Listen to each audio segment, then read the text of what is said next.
Hey everybody, Andy from Tennis Euphoria, bringing you my review of the Headspeed Legend MP 2025. It's worth having a quick close-up of the paint job. Everyone loves a blacked out frame, but this one is pretty special. It really shines in the sun, and I love the exposed sort of carbon fibre, and I love the gold accents on the frame. It really is quite striking in person. Now, you'd be forgiven for thinking that this is just a paint job update. After all, the Legend MP was only released a year ago, so I was surprised to see this release now. It feels a bit early, doesn't it? But there's much more behind this release than first meets the eye, and I'm particularly excited because it gives you an insight into what we'll see in future head releases across the other lines too. And I think they've started to nail the cocktail of technologies that you have now in their frames, and this Legend is the first to have it. So a quick refresher. Head started playing around with graphene in their frames quite some time ago. Graphene is famous for being exceptionally tough and strong as far as materials go. I think that enabled Head to lighten frames with the aim of looking to increase players' racket head speeds. But of course, the downside to that was some people complained about lack of feel, and others maybe argued that graphene being present wasn't particularly comfortable. And it feels like Head have been experimenting for a while with feel, stability, and comfort before arriving at Auxetic. And the Speed Legend has Auxetic 2.0 still in this frame and as part of this cocktail that seems to be working quite well now. Auxetic is a unique material that expands in one direction when stretched and contracts when compressed. And I think in the modern day world of tennis frames, looking for optimal energy return, the feel on Oxetic is subjective. I know lots of players who love it, know lots that also feel that it's a bit false and muted. But one thing that everyone seems to agree with is that Oxetic does improve comfort and does make frames quite stable. So now we have Hybor. And this new material is a surprise. Head didn't talk too much about the release of this Speed Legend or Hybor. So I've done a bit of reading. Hybor is a combination of materials. It's boron fiber and carbon fiber. And the way that they're put together means that they complement each other really well. What they do together is they combine to make lots of strength, and together they have high levels of elastic modulus. So, what is elastic modulus? Well, I've come to really understand that it's kind of an ability to resist a force. And I think that that then sort of makes some sense in terms of this cocktail coming together. And it also makes some sense as to why I'm noticing differences with this Speed Legend 2025 compared to the Legend 2024. The first and most notable difference between the Speed Legend 2025 and the 2024 is in feel. So the cocktail of technologies I think is working now. So on the one hand, you have something that can deliver quite a lot of power because you have a really tough material. The Head have managed to keep the RA down at 60, so graphene is in place and it's offering some sort of rigidity. Then you have auxetic, which means that things are moving and bending in such a way that there does seem to be some good stability, and then that seems to be strengthened by Hybor. But that elastic modulus is interesting to me because whilst you logically would think that that is just brutally improving power and resistance to any wobbling and maybe stability, actually what I feel on the frame is that it in some way is managing to just increase the dwell time a little bit on the string bed. And it feels like you're getting more of an enhanced ball pocketing sensation through the frame. And it really feels like they're all coming together. You have a really nice combination of a low flex rating, the feeling of the ball actually sinking into the string bed, getting some good pocketing, some good dwell time, combined with loads of power and loads of stability. And I think that combination is really quite clever. The other noticeable difference that I noticed between the 2025 and the 2024 must come down to that material now, I guess, helping to resist any response to force, was in launch angle and spin generation.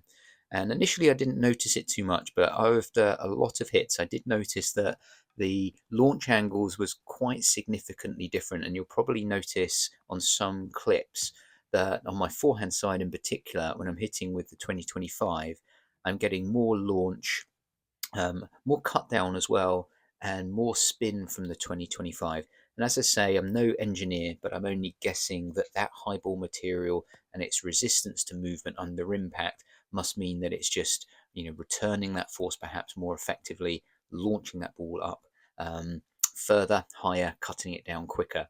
And for many, that will be a really good thing. For others, obviously, that might make the racket a little bit flighty and harder to control. Now, I should say that my 2024 and my 2025 Legends are strung, same strings, same tension. So there isn't any difference there. Obviously, same player hitting them on the same days too, in the same conditions. So how does the Speed MP Legend 2025 stack up next to the market now? Well, the DNA of the Speed MP remains. I always try to describe the Speed MP as offering players with above average performance in most characteristics. So certainly across power, stability, comfort. However, I don't think the Speed MP would offer you above average market performance when it comes to control and also directional accuracy. And I think in this Speed MP Legend 2025, all of those parameters are enhanced a little. It feels that touch more powerful, probably a bit more spin within it. Stability is equally as good. It's very, very stable. But with that extra bit of launch, it likely is going to be a little bit more difficult to control. And I think that it is moving further away from the control aspects of frames. The other thing that's worth noting is, of course, the Speed MP now has a 23mm beam, and I had a false paradise here. My swing weight was 318, which is a little bit under spec. Most of them will come in at about 330 in swing weight.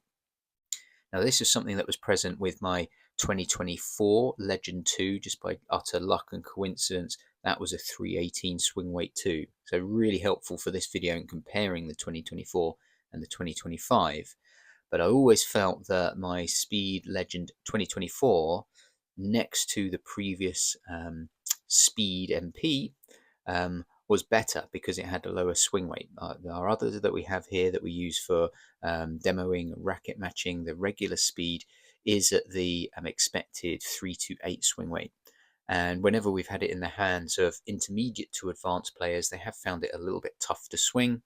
And actually, when we've had it in some advanced players' hands too, it is noticeable that racket head speed isn't perhaps what you'd expect. So one thing that is a little bit contradictory when it comes to the Speed MP of the last iteration, and I expect with the next, if this Speed Legend 2025 is anything to go by, is they're not the most maneuverable. They are quite a lot to swing. So certainly intermediate players should be looking at the lighter versions moving forward, and really advanced players should be looking at this Speed MP 2025.